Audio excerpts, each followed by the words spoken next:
Welcome back, people of the wide web, and this is Cypher Sigma. So, what have we got for you today? So, this is predominantly a movie review, but I've just thrown did have one new addition to the thing. So, Major Disaster. So, Toxic Crusaders. Had these as a kid, but got rid of them, and now obviously they're real hard to find. It is one slight damage there that I missed when buying it, but no accessories. It was 12 all in. It's not too bad, and actually took a day to turn up with the Royal Mail. So during the strikes, that was quite good. So yeah, that was the toy side of things. As it like really hard to pose them. I don't know how people designed toys back in the day when half the turtles and playmates and stuff like that they just don't stand for the love of money. But anyway, swiftly moving along. Now we'll go for the movie review. So today I'm going to review a movie that I saw yesterday. So it's here. No. So Violent Night. So let's get into this. So Violent Night, very good. Obviously, Santa Claus is basically doing his job, and unintentionally comes to a house and it's being robbed. A very big house mansion, famous people, and he ends up intervening. Saw the trailer a few weeks ago, really liked it. You know, something silly, something fun, something to turn your brain off, and that is essentially what this movie is.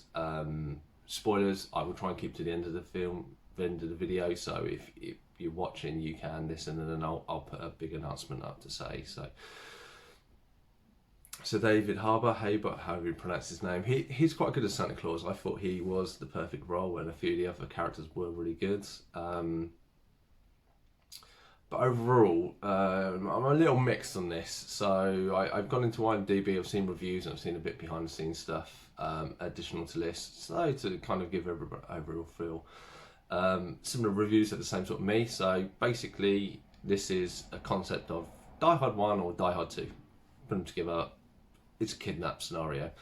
Santa is John McClane, shall we say. But then what they try and do with the film is you have this young girl, and her family are separated and she's stuck in this household, and it is fairly focused on her, which kind of tailors it to the family movie, to the family fun. But because Santa's in here and Santa has a background which you have flashes off of what he was before he was Santa Claus, quite dark. There are scenes, and I think there's closer where he's in a shed and it's quite dark, and they have a Bryan Adams song playing, which I thought didn't quite fit completely, but he's cutting up people, he's killing people left, right and centre, but it's very dark, very probably toned down to get it to the 15 certificate it is in the UK. And yeah, I'm a little all over the shop with how I want to take this. I mean, I did like it. I'm not going to say that. I did like it. Definitely worth a watch. If you're watching this, if you agree with me, if you don't agree with me, I would still go watch it. Have your own opinion. There you go. But it's just the whole concept behind it. It just seemed to, as I say, it starts off with, you get the very much feeling of this is kind of Die Hard, but then it goes a lot more gruesome, but then they're on the family fun, but then it's gruesome, but then they're trying to family angle, and as a lot of people on IMDb reviewed it, is switch off your brain and enjoy it. Probably the right mind. Me, I can switch my brain off, but I was like, some bits didn't hit. The grandmother in it, some of the stuff she says, absolutely hilarious. There are some jokes in there really funny. Some of them I didn't think land. I mean, there was about 20 or 30 people in there, and some jokes were really funny. You had one unpleasant, some people everyone laughed, and some people no one laughed at. And that's what I feel this was. It was very much of, you've taken these old ideas together. Obviously someone's like, well, we'll keep the theme of Die Hard, and that was obviously in someone's back mind of doing it. But we want Santa, but we want him to go a bit, crazy. And they do deal with that, but trying to then kind of tone down the violence in certain places, I think, and trying to add the family or the child aspect and the family-friendly movie, it was kind of like they wanted this to be an 18, but someone said, no, we want 50, we want this to reach more people, we want families to go and watch this. So they've toned it down, that's why there's dark scenes and some of the violent stuff.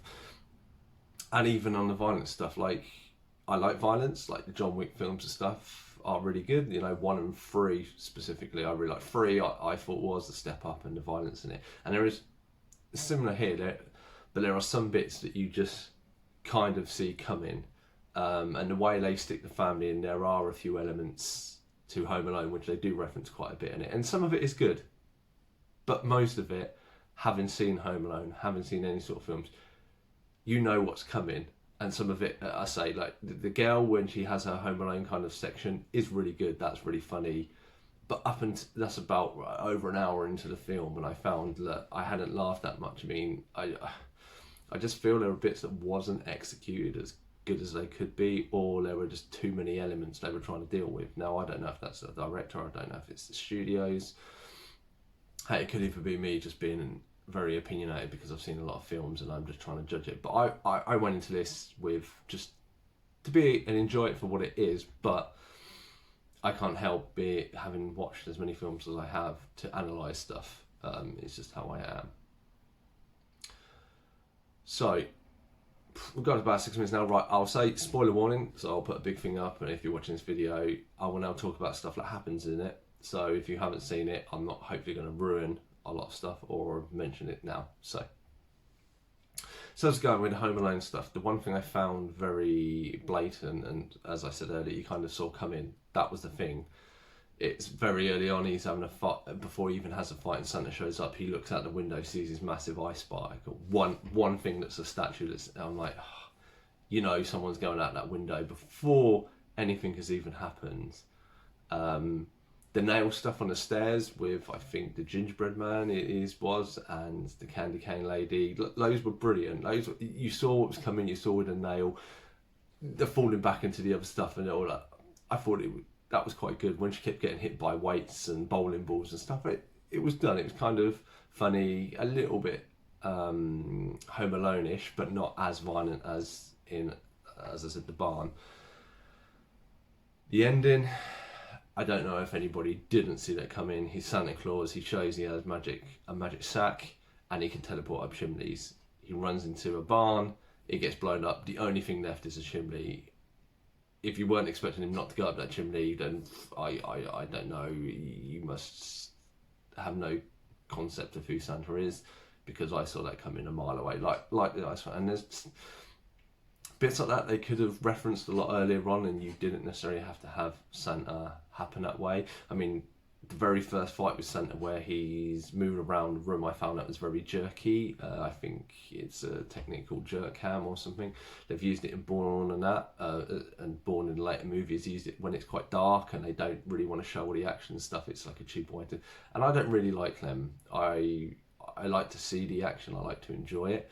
I mean, they didn't have to have as much blood in it if they wanted to keep the 15 rating down. But as I say, when he's got his hammer and he's causing chaos, and when he does the, I think tinsel or it's the rope, and he does it around one guy and then does it around another leg and they get stuck into that little mower. That was brilliant. That was really well done. But a lot of the other stuff you don't really see. I mean, even when the bloke got decapitated and his body fell off, it was really hard to actually see that on, you know, on a massive screen as well. In the cinema, you'd expect it to be a bit more clear. But as I said, maybe the studio and stuff. Obviously, the family film rules out and the family get happy ever after and Santa goes off and all that stuff. You know, it was good, but I just feel there was too many elements that it didn't all sit together. It could have been a far better film if maybe they had either taken the family element out or had it as a very small one. I mean, I don't think you needed to see much of the family. I think it should have been a lot more focused on Santa. And like on the get-go, you see Santa in a bar. It's in the trailer where he's chatting and stuff, and then he goes up and the woman's like, "Oh my God, I believe." And that's where they were kind of going down the line. I thought of like, people don't believe, and that's why he's fed up, and that's why he's had enough of this. And then he throws up on a woman, and I think that's supposed to be funny, but literally nobody in my cinema laughed. I think, you know, to me, I was like, that's just a bit minging. And that could have, as I said, I just think there could have been elements and that stuff that could have been far much better. So, that's it. I don't want to rip everything apart and stuff. But as I say, the actors were good, the actors and actresses were both good. And so the elements were good. You know, I must admit it was nice at times when it's like, this feels a bit like a Die Hard movie, which has been a long time that there have been films like that. Films nowadays don't necessarily have the feel of the 90s and stuff. The Home Alone stuff, even, that was, as I said, the girl was quite surprising. You kind of knew it was coming, but didn't, with the extra elements. And I think that they did that really well. Obviously Santa Claus and Viking history and stuff. Again, never good. Maybe could have explored that a little bit, but hey ho. You know, the movie is what it is. I mean, I've finally given it a rate like 6. I was 5, 5.5, and then thinking about maybe I'm being too harsh. So I'm going to keep it 6. So the way I rate movies, 5 or above, it's worth a watch. 7, really good film, and then you have to get into the 9s to be amazing. So I give it a 6 out of 10. So as I say, good film, go watch it, but who cares about my opinion? You know, go do whatever you want, watch it or not. It's nothing. Hope you've enjoyed this review. Obviously I'm Cypher Sigma, and I'm sure I'll check you in the next one.